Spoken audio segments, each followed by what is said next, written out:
Good afternoon and welcome to SAIT Newsfile. I'm Jake Stegerman. Dulce Abella will have a look at the latest highlights later. What can we expect, Dulce? Well, Jake, just a bad news. Canadian teams have been losing left and right this week, We will have a look at weather with Katie Rebegliati later today. But first, here are today's top stories.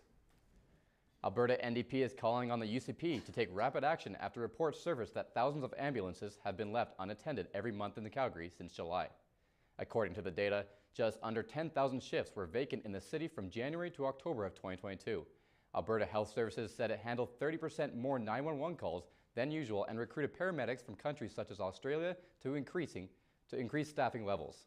The NDP wants to have the backs of emergency responders covered at all costs. The leadership needs to be restored as quickly as possible so that it supports the frontline EMS workers. The AHS average ambulance response times are lower than or close to its target times. Emergency services and volunteers who live in the Northeast Calgary came to fill an outdoor skating rink with toys in honor of a police officer. A second annual special toy drive was held in memory of Calgary Sergeant Andrew Harnett. A rink in the community of Falcon Ridge is named after him. The 37-year-old was killed back on New Year's Eve of 2020 after he was dragged by a vehicle on Falcon Ridge Boulevard, Northeast. The rink is in the same community as the district where Harnett had served for 12 years.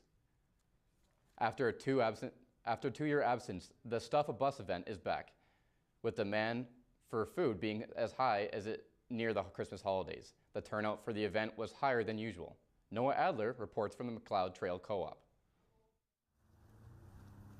The 30th annual Stuff a Bus event took place at the McLeod Trail Co-op this past Saturday.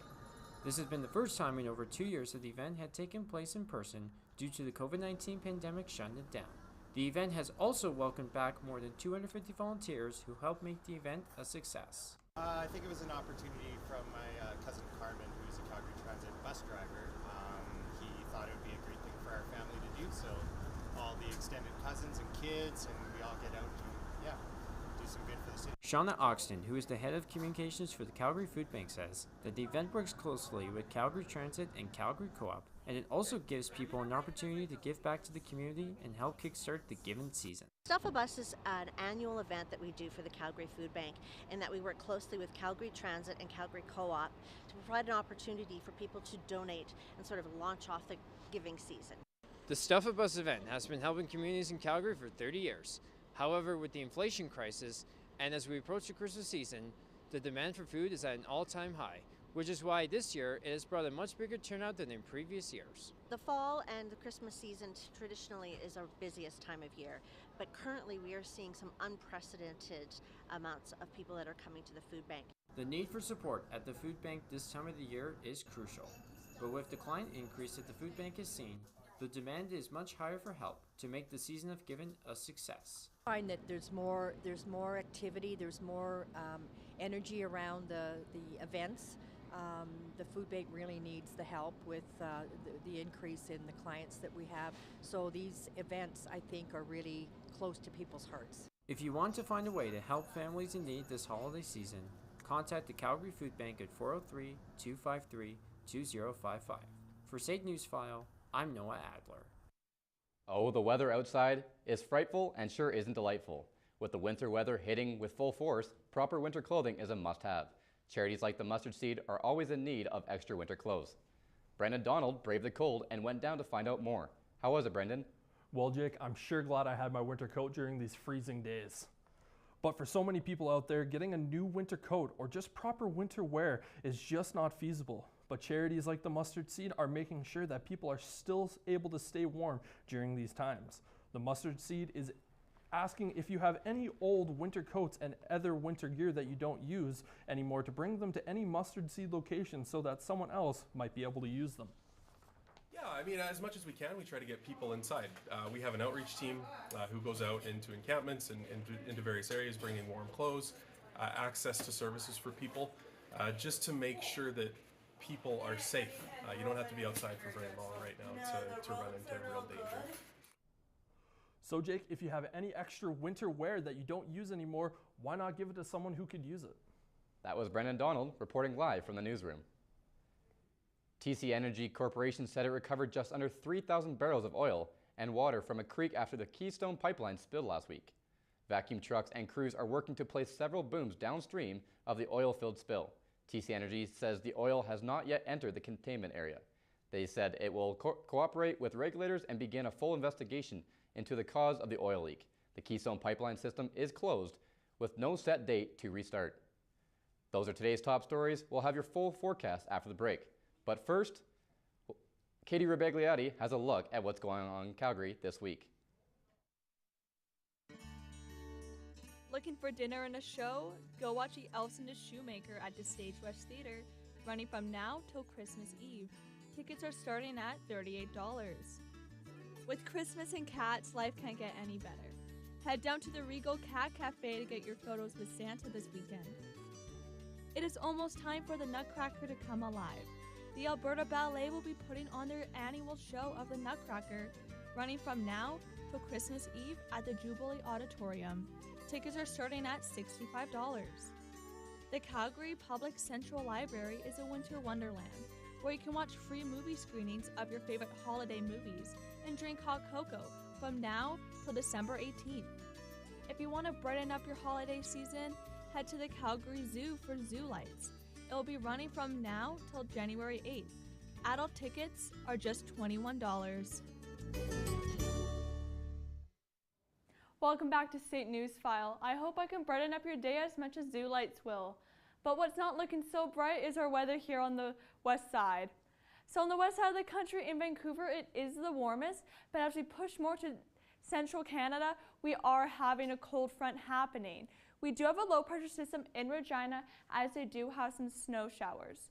Over on the east side of the country, we do have a mix of sun and clouds all over. In Halifax, we are having some rain happening, which is not so fun.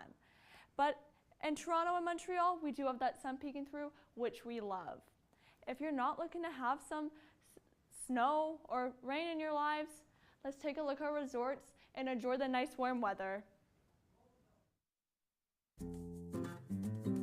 In Palm Springs, the sun is shining. In Barbados, you'll need your raincoat. And Cancun is feeling the heat, but they have some clouds in the sky. If you're looking to join a luau, Honolulu is feeling good. It is a nice day to visit Mickey Mouse as they have sunny skies. Vegas is feeling a bit chilly, but the sun is out. In Calgary today, it is -11.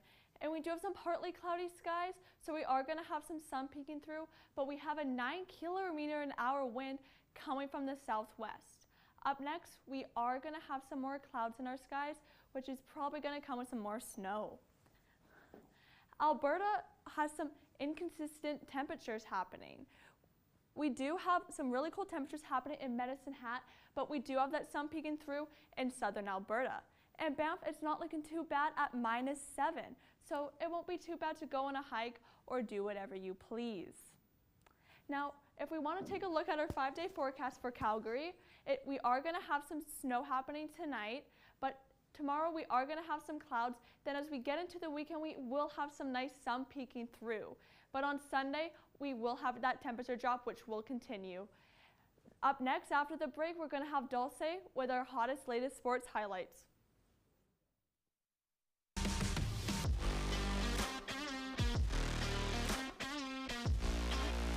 Rupert's Land Institute is mandated to provide access to personal and career achievement to citizens of the Métis Nation of Alberta. Whether you're an entrepreneur just getting started, or someone looking to learn trade skills to enter the workforce, or a post-secondary student looking for funding, Rupert's Land Institute is here for you. Come and learn the fast-paced world of television production. Find your passion to write, shoot, edit, and direct news, sports, and dramatic productions. With industry standard technology and the best instructors in the business, SAIT's television production program teaches you everything you need to know for a career in broadcasting. This is television production. Come and dare to be on air. Welcome back to SAIT Newsfile. Dulce Abella joins us now for a look at the latest highlights. What's happening, Dulce? Just like what I said earlier, Jake, some Canadians and Albertan teams have been losing left and right this week. But first, let's check what's happening with the Flames. The Montreal Canadiens extinguished the Flames during their game at the Bell Centre. Jonathan Huberdeau scored the game's first goal, giving Flames the lead in the second period. Canadian Slavkovsky gained space in the corner in the third quarter and saw that he had plenty of room to move. He adjusted his stance against the two defenders in front of him and then threaded a laser beam to Anderson, who only needed to tap it in. Within 18 minutes remaining, Anderson tied the game for Canadians in the third period, forcing overtime. With goals from Nick Suzuki and Kirby Dach in the shootout, the Canadiens ended a 3-game losing streak at home. Final score: Canadiens 2, Flames 1. In the same game, Flames defenseman Chris Tanev was forced to leave the game after sustaining a shot to the head. Tanev attempted to deflect a slap shot from Canadiens captain Nick Suzuki during a 5-on-3 penalty kill. After taking a slap shot to the head in the second period of Calgary's 2-1 shootout loss, the Montreal Canadiens, Tanev skated off the ice with the help of his teammates after team medics inspected him. Following the game, the Flames confirmed that Tanev was taken to the hospital and that his tests were negative, allowing him to return to Calgary for further evaluation. The Edmonton Oilers and Minnesota Wild faced off for the third time in just 12 days. The passes, shoots, and the checks of the Oilers were all a little bit sluggish that evening.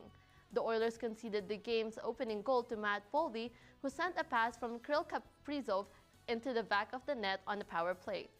Zach Hyman scored the lone goal for the Oilers with 6 minutes left in the first period and his first goal in 10 games. After being left alone at the left edge and redirecting Boldy's pass, Frederick Goodrow scored the go-ahead goal with 10 minutes remaining in the second period.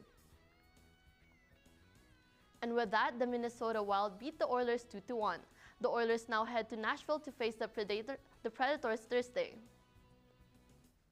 Orlando Magic swept the Toronto Raptors with a score of 99-111. OG Anunoby traps in the first shot of the night with 11 minutes left in the first quarter. After a couple of minutes, Volvo, who looms over everyone on the court, goes directly to the rim after stealing the ball. With 11 minutes left in the second quarter, the Raptors led 19-18. But just over 4 minutes into the fourth quarter, Pascal Siakam's fourth foul of the game proved to be the beginning of the Raptors' demise. An already struggling offense got even more difficult to watch without Siakam to rely on. The Magic crushed the Raptors 99-111. The Magic closed the home games tonight against the Atlanta Hawks. Arizona Cardinals quarterback Kyler Murray will miss the rest of the season after a MRI confirmed he suffered a torn ACL in Monday's loss to the New England Patriots. Murray was carted off the field after going down with a non-contact knee injury on the third play of the game. The 25-year-old's fourth NFL campaign comes to an unfortunate end. He racked up 14 touchdowns and just under 2,500 yards through the air. The 2022 World Cup is coming to an end after this Sunday's championship game. Argentina will play in the World Cup championship after defeating Croatia 3-0.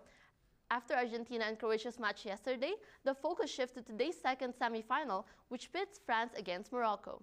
The French national team has already been to the final 7 times, and it still has a chance to play against Argentina. But yeah, I don't know about you, Jake, but I'll definitely watch the championship this Sunday. Oh, for sure. I'm always tuning in to watch American football on the weekends and stuff, but it's definitely nice to stay inside and catch some of that World Cup action. Katie, what's going on with the 5 days? So once again, tonight we are going to be having some snow, so it won't be bad to stay inside and watch some sports, as Jake was saying. So make sure to be careful on the roads tonight. Then as we get further into the week, we will be having some sun on the weekend. But then on Sunday, we will have that temperature drop, and we're probably going to have some not so fun weather happening over the next week. So yeah, with not the nice weather, it's getting closer to Christmas. Probably go out, maybe skiing a couple more times, get to the outdoor rinks, something like that. But yeah, definitely. What are you guys up to? Too. I'll be working a lot working? this week. Yeah. Staying inside probably. Perfect, guys. Drinking hot cocoa. With that, thank you so much for tuning in. That's it for the SAIT News File. Catch you next week. Yeah, that was fun. Okay. We're friends. Let's talk. Friendly. We're fake friends. No, we're real friends.